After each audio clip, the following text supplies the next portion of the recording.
Welcome back, everyone. This weekend marks 5 years since the Pulse nightclub shooting happened in Orlando, Florida.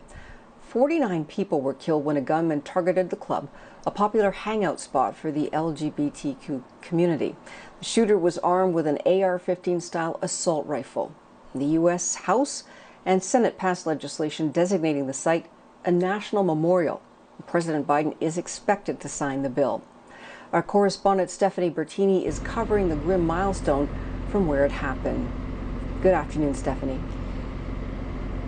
Good afternoon, Laverne. I'm joining you here live today outside Pulse, but this is a place that every day those who love the victims come to remember. Remember the 49 lives lost and remember the survivors who lived to tell how awful this all was. Those images, June 12th, 2016, forever in the minds of those who were here. There were more than 50 victims that were hit by bullets who survived this, and that mass shooting affected so many more. Not only the many people who were at Pulse the night this all happened, just after 2 a.m., those gunshots rang out inside the club, but those who are related to the victims who died, the victims who survived. The mayor of Orlando spoke to me this afternoon about getting that call. He says no mayor wants to get. June 12th, 2016 was the most horrific day in the history of the city of Orlando. I had gone to bed on Saturday night, got a call roughly 2:30 in the morning from one of our deputy chiefs who said, "Mayor, I have to advise you that there's been a shooting at the Pulse nightclub. There's multiple casualties and it's turned into a hostage situation.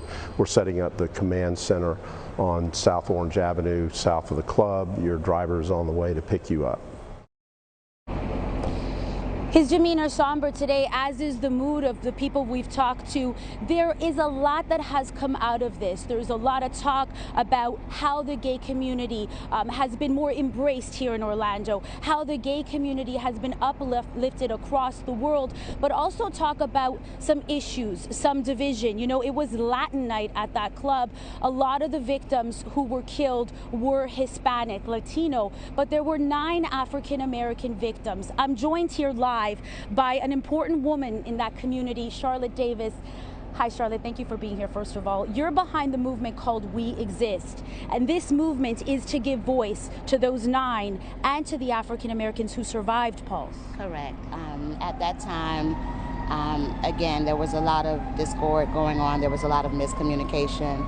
I was a part of a community that felt like they didn't get a lot of answers, that they weren't involved, and that was then when I stepped up into the position of what was called a community activist or a community advocate.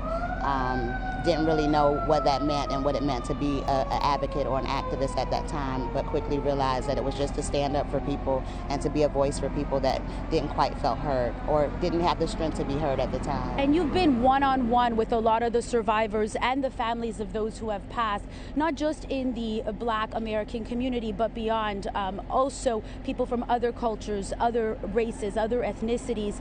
Have you seen this movement in some ways, like you said, there's been some issues, but also in another way, unite Orlando members that don't identify as LGBTQ coming in and saying this was just awful and wrong? Yes, I've definitely been in several settings that people had no idea that there were even African Americans that were even involved in this, people that didn't even know that this tragedy even happened. And the response is just overwhelming as to the sincerity of how people, grieved for our community. I just wish that they would have known, a little bit more in detail about who all this affected. And We Exist actually came about to recognize those individuals and the voices of those individuals that couldn't speak up at the moment. You are so connected to this tragedy because you are a longtime promoter, and you promoted at this club for years, Urban Night, as I know you told me. You could have been here. Definitely could have been here on that night. Definitely was offered to come and party with Nima, something that we normally do after Pride weekend. We come and we celebrate the weekend prior and have drinks. And on that night when Nima called and said, "Girl, let's come to the bar. I got a bottle for you," I was already going out in Fort Lauderdale, Florida, so I wasn't here. But again, I know so many people that were here. Yeah. Yeah. Thank you for joining us. Thank you for your time. Absolutely. I know that even though it's been 5 years, something like this can be so difficult to talk about, Laverne. I mean, just imagine losing anyone that you love, but in this way. The FBI called this an act of terror. It was a lone gunman, but we have seen how the gay community has been terrorized by all this. Laverne? Yeah, and Stephanie, it's interesting because that really was shocking hearing about that 5 years ago, because most people think of Orlando as the place where Disney World is, you know, the happiest place on earth where there's fun and bad things don't happen, you know, of course, things like this. What kind of sense are you getting out there now? Are there people visiting, walking around, that sort of thing? I mean, it really has become a place where people go to, whereas before people only thought of Orlando as Disney World. I lived in Orlando for almost a year, so that's exactly right. I think it definitely changed the fabric of this community and how other people see this community. Orlando is home to a diverse group of people, and what we've seen are relatives of the victims and even perfect strangers, people who did not know the victims, come here to Pulse, which is now a memorial site. We were here yesterday, they were here yesterday, they've been here throughout the course of the day. Tonight we're expecting big crowds, and tomorrow, officially marking the 5th year, we expect an even larger crowd with the families of those victims who died and the survivors, Laverne. And Stephanie, of course, you're going to be bringing us reports from there throughout the weekend. Is that correct? We'll be here all weekend, Laverne. We'll be talking to people. You know, tragedy and trauma sets in differently for different people. There's some people who haven't been able to talk about this since it happened, and I'm hoping to get some of those interviews to bring those voices to BNC today and throughout the weekend, Laverne.